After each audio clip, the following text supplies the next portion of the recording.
He circles while supplicating around these piles of dates, and he sits down and he starts calling the debtors, and he himself is filling for them. All of these debtors got their money's worth and walked away, and Jabir radiallahu anhu says that there was enough dates remaining as much as Rasulullah sallallahu alaihi wasallam had given the debtors, meaning that there was more dates left than there was initially. This was another miracle of Rasulullah sallallahu alaihi wasallam, that in rizq Rasulullah sallallahu alaihi wasallam at times was given abundance which could be seen by everybody around him.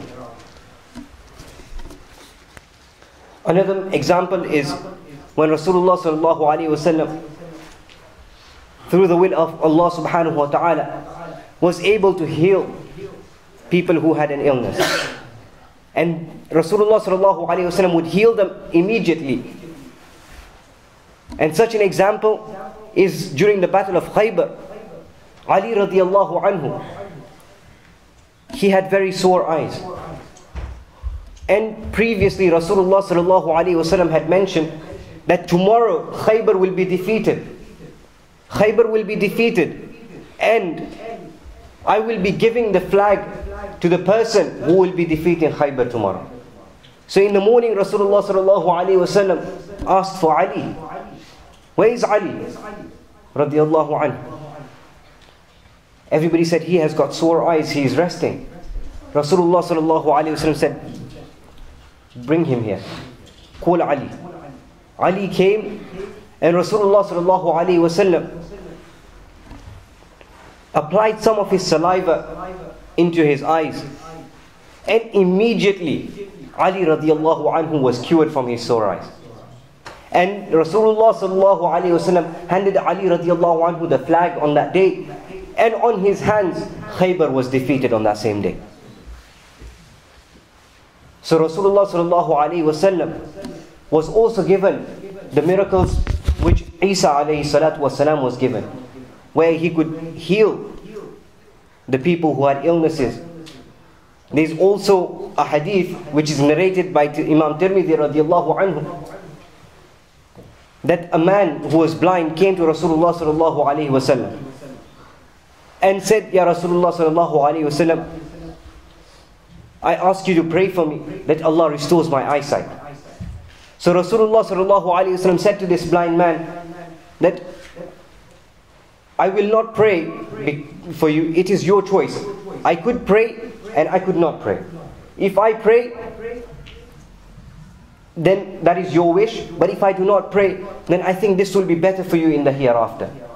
Because Allah subhanahu wa ta'ala has mentioned that awwadtuhum al-jannah, that whoever is afflicted of blindness, that because the eyes are such a great ni'mah of Allah subhanahu wa ta'ala, in return for this ni'mah being taken away, I will give that person paradise.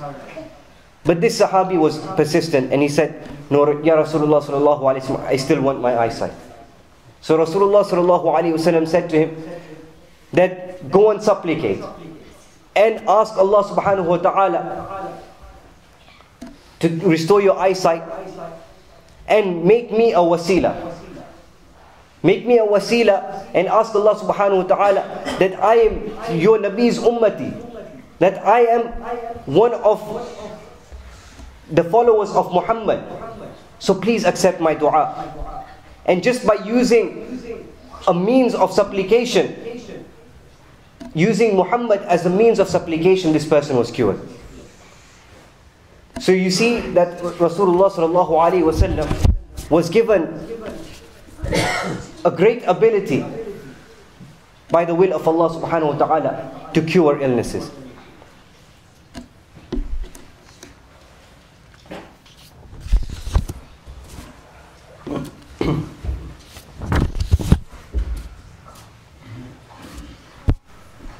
Rasulullah sallallahu alaihi wasallam, he himself, when he used to make supplication to Allah subhanahu wa ta'ala, then Allah subhanahu wa ta'ala would immediately accept his supplication. And such supplications are recorded in the books of Ahadith, where Rasulullah sallallahu alaihi wasallam was faced by his Sahaba and saying that our animals are dying and our crops are dying because we do not have any rainfall. We have a drought. So, O Rasulullah sallallahu alayhi wa sallam, please make dua to Allah subhanahu wa ta'ala that He send rain on us. So Rasulullah sallallahu alayhi wa sallam makes dua to Allah subhanahu wa ta'ala, which was on a Friday after the Jum'ah. He makes dua to Allah subhanahu wa ta'ala, and the black clouds of rain come over Medina and it starts raining. And the acceptance of the dua was such that it continued raining for a whole week till the next Friday came. And the Sahaba radiallahu anhum approached Rasulullah sallallahu alayhi wa sallam and said, Ya Rasulullah sallallahu alayhi wa sallam, we are drowning. So please ask Allah subhanahu wa ta'ala to stop the rain now. So Rasulullah sallallahu alayhi wa sallam, he supplicates and makes dua to Allah. And look at the hikmah of Rasulullah sallallahu alayhi wa sallam in this dua that he makes. He doesn't say, Allah, stop the rain. He says, Ya Allah, hawalayna wa la alayna. That, oh Allah, make it rain around Medina and not on Medina. Because it is a blessing that you have sent the rain. We don't want you to take the blessing away.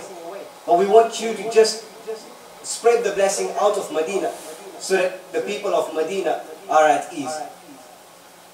And the dua was accepted, and immediately the clouds dispersed around the outskirts of Medina and the Sahaba were relieved. There are so many examples of the acceptance of dua of Rasulullah sallallahu alayhi wa sallam, such as the dua he made for Anas radiallahu anhu. That once Rasulullah sallallahu alayhi wa sallam went to relieve himself, and Anas radiallahu anhu quickly, he got the items of wudu ready for Rasulullah sallallahu alayhi wa sallam. So that as soon as he returned from relieving himself, he would have the items of wudu, the water and his siwak, ready to perform wudu. Upon his return, Rasulullah sallallahu alayhi wa sallam inquired, who prepared the items of wudu for me? And somebody replied, it was Anas radiallahu anhu. So Rasulullah sallallahu alayhi wa sallam was so impressed by this that he made dua, Allahumma allimhu al-kitab wa faqihhu fi ad-din. That, oh Allah, teach him my book, which is the Quran, and give him in-depth knowledge of my deen. That we see that Anas radiallahu anhu was one of the biggest mufassir and one of the biggest faqih at the time of the Sahaba radhiyallahu ta'ala anhum ajma'in. Similarly, Abu Hurairah radiallahu anhu, he went to Rasulullah sallallahu alayhi wa sallam because he was one of the students of knowledge from the Ashabul Suffah. He said, Ya Rasulullah sallallahu alayhi wa sallam, I complain of my weakness of memorization. I try to remember things, but I forget. So Rasulullah sallallahu alayhi wa sallam asked him to spread his cloth. And Rasulullah sallallahu alayhi wa sallam made a gesture, as though he was filling something into that cloth. And he made a gesture 3 or 4 times and said to Abu Hurairah radiallahu anhu, Abu Hurairah, now pick that cloth up. Abu Hurairah radiallahu anhu himself says that from that day on, I never forgot a single thing. So I will wrap up now, inshallah, and I will finish off with a hadith in which Rasulullah sallallahu alaihi wasallam was shown, at the time of Rasulullah sallallahu alaihi wasallam, the Sahaba saw miracles which came from non-living objects, such as stones. Some Sahaba narrate that at the early stages of prophethood, when Rasulullah sallallahu alaihi wasallam had just received prophethood, the trees and the stones of Medina used to say, Assalamu alaikum, Ya Nabi Allah, Ya Rasulullah. That the stones of Medina, and they could hear it. And there's also a hadith which you will find that when Rasulullah sallallahu alaihi wasallam used to be gathered with his Sahaba, that they would hear the food which was placed on the tablecloth,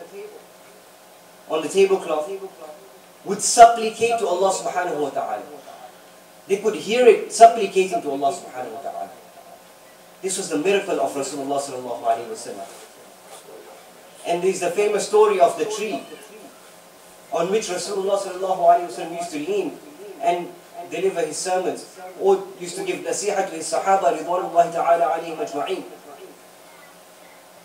So when the crowd grew and Islam grew, some of the Sahaba said, we should make a mimbar for Rasulullah sallallahu alaihi wasallam so that everybody can see him and everybody can look at him and everybody can hear him.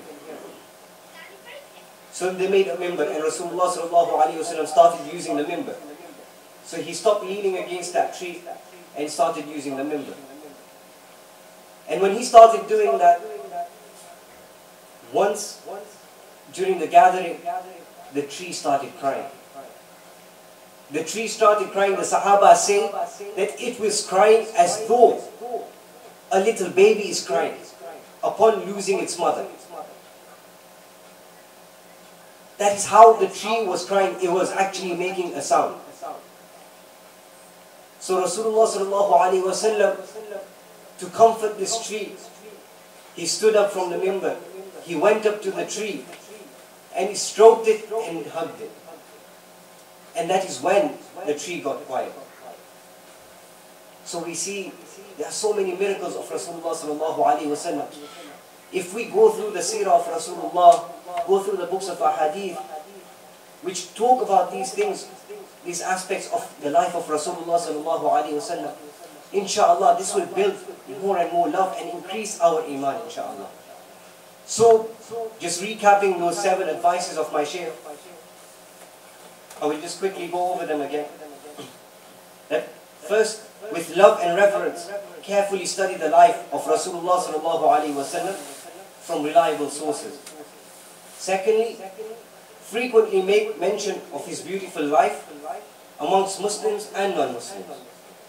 Third, distribute authentic literature amongst Muslims and non-Muslims, which will teach them about the life of Rasulullah sallallahu alaihi wasallam. Fourth, give place to his illuminating teachings in your daily life. Take on the sunnah of Rasulullah sallallahu alaihi wasallam and start practicing it. Fifth, send salutations upon Rasulullah sallallahu alaihi wasallam. Fix ourselves a limit that daily I should do 300, daily I should do 500. Whatever is easy, and then build on it. Sixth, supplicate to Allah and beseech Him to pardon our sins. And seventh, exercise patience and don't let our emotions take control of our actions. وآخر دعوانا أن الحمد لله رب العالمين.